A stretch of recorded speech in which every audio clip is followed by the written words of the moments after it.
ये चैनल केवल मनोरंजन के लिए है। हम किसी भी तरह के अंधश्रद्धा को बढ़ावा नहीं देते। ये कहानी है काव्या की, जो एक वीरान से घिरे छोटे से गांव में अपने गरीब किसान माता पिता के साथ रहती थी। काव्या उनकी इकलौती बेटी थी।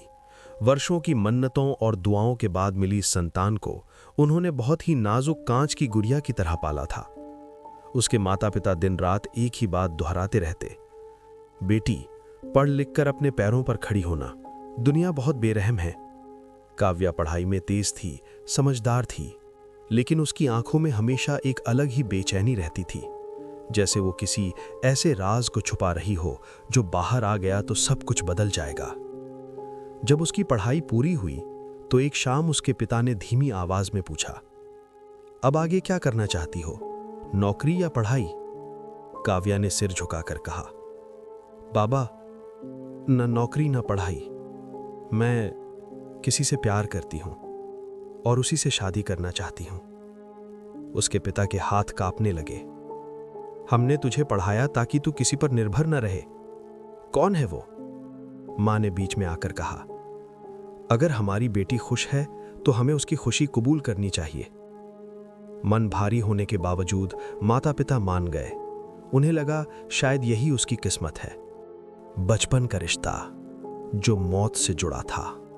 काव्या का प्यार था आरव, उसका बचपन का दोस्त। दोनों साथ खेले, साथ बड़े हुए। लेकिन आरव गांव के सबसे बड़े साहूकार का बेटा था। अमीर, ऊंची जाति और घमंड से भरा हुआ परिवार।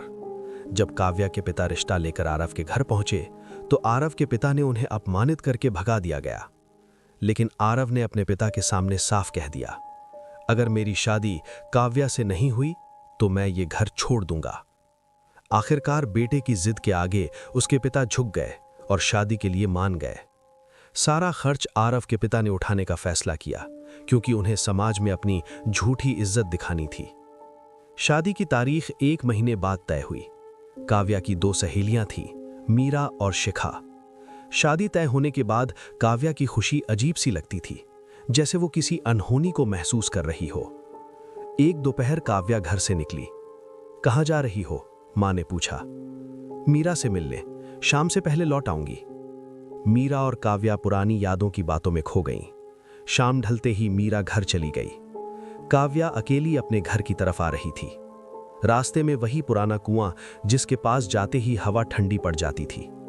काव्या हमेशा की तरह आज फिर उस कुएं के पास गई और झांकने लगी। तभी किसी ने पीछे से उसे धक्का दे दिया। बचाओ, बचाओ, वो चिल्लाई, लेकिन उसकी चीख बारिश में घुल गई। अंधेरा और गहराता गया और फिर सन्नाटा। लाश जो अब सिर्फ शरीर थी। रात बहुत हो गई थी, ऊपर से बारिश थमने का नाम नहीं ले रही थी। काव्या घर नहीं लौटी। उसके माता पिता को उसकी चिंता सताने लगी। उसकी माँ बहुत घबरा गई थी। कुछ गांव वालों को साथ लेकर उसे ढूंढने निकले। खेतों के पास कुएं में देखा तो पानी पर तैरती काव्या की लाश मिली। उसकी आंखें खुली थीं, जैसे वो अब भी किसी को देख रही हो। गांव ने इसे हादसा कहा, लेकिन कुछ हादसे कभी खत्म नहीं होते। शादी जो अभिशाप बन गई। काव्या की मौत के बाद आरव पागल सा हो गया। उसके पिता उसकी ये हालत देख डर गए। उन्होंने जल्दबाजी में उसकी शादी मीरा से तय कर दी, जो काव्या की सबसे करीबी दोस्त थी। आरव ने मना किया, लेकिन उसके पिता की जिद के आगे उसकी एक न चली।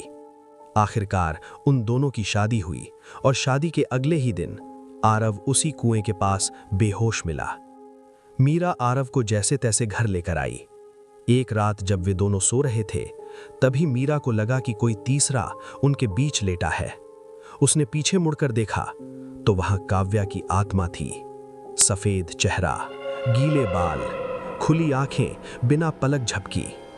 तुमने मेरा सब कुछ छीन लिया। उसकी आवाज कुएं जैसी गहरी थी। सच जो मौत से निकला। तभी आरव ने मीरा से पूछा, तुम किससे बात कर रही हो? मीरा कुछ न बोल सकी।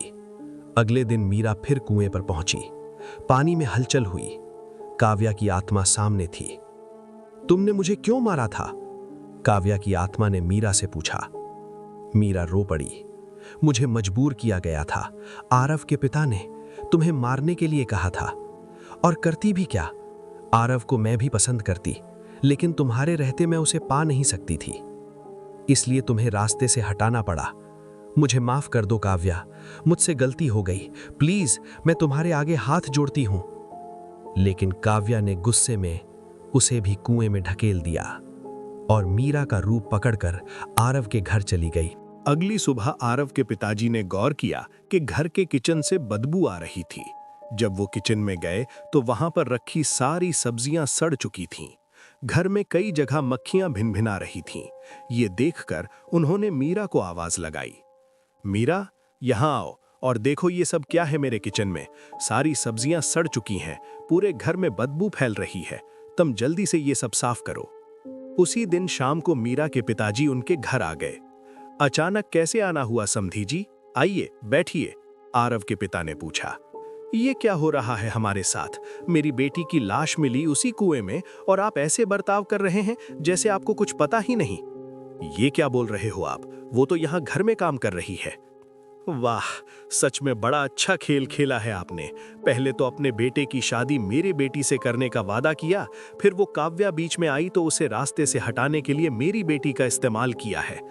यहाँ पर जब आपका काम पूरा हुआ तो उसे भी रास्ते से हटा दिया है। तभी वहां पर आरव आ जाता है और वो सारी बात समझ जाता है। क्या मतलब? मेरी काव्या को आपने मारा है पिताजी? पिताजी, आपको ये सब करते हुए शर्म नहीं आई? अब काव्या जो मीरा का रूप लेकर आई थी वो अपने असली रूप में आ गई और अपनी डरावनी आवाज में कहा, शर्म कहां से आएगी इनको, क्योंकि इनके बेटे की शादी किसी गरीब किसान की लड़की से हो ये मंजूर नहीं था इन्हें। पैसे का लालच था और बिरादरी का डर भी था, इसलिए उन्होंने मुझे मीरा के हाथों मरवा दिया। ये तो अच्छा हुआ कि मीरा ने डूबने से पहले मुझे सारी सच्चाई बता दी। आरव के पिता ने कहा, ये सब झूठ बोल रही है, मैंने ऐसा कुछ नहीं किया है। ये नैना का बाप पहले से ही अपनी बेटी देने के लिए बोला था। आरव के पिता की बात काटते हुए काव्या की आत्मा ने कहा, अगर तुम्हें इस शादी से इतनी दिक्कत थी तो मुझे बोल देते, मैं आरव की जिंदगी से खुद निकल जाती, लेकिन तुमने मुझे मारकर मेरी माँ बाप का इकलौता सहारा छीन लिया। मैं तुम दोनों को नहीं छोड़ूंगी। बहुत झूठ बोल लिया, अब तुम लोगों को अपनी गलती की सजा जरूर मिलेगी। इतना कहने के बाद काव्या ने उन दोनों के पिता का गला दबाकर वहीं पर मार डाला। आरव वहीं खड़ा नजारा देखता रहा। वो काव्या को रोकना तो चाहा, लेकिन वो अपने खुद के पिता की सच्चाई जानकर टूट चुका था। और आखिरकार आरव ने दोनों को अपनी आंखों के सामने दम तोड़ते हुए देख रहा था। इसके बाद सब एकदम शांत हो गया। आरव और काव्या एक दूसरे को एकटक देखते रहे और ऐसे ही काव्या की आत्मा मुस्कुराते हुए आरव की आंखों के सामने से गायब हो गई। और उस दिन के बाद आरव ने आज तक शादी नहीं की। कभी कभी हमें सबसे ज्यादा धोखा उन्हीं से मिलता है जिस पर हम सबसे ज्यादा भरोसा करते हैं। इसीलिए जरूरत से ज्यादा भरोसा भी ठीक नहीं होता है। अगर आपको ये स्टोरी अच्छी लगी हो तो लाइक करें और हमें कमेंट करके ये बताएं कौन सा पार्ट आपको बहुत पसंद आया।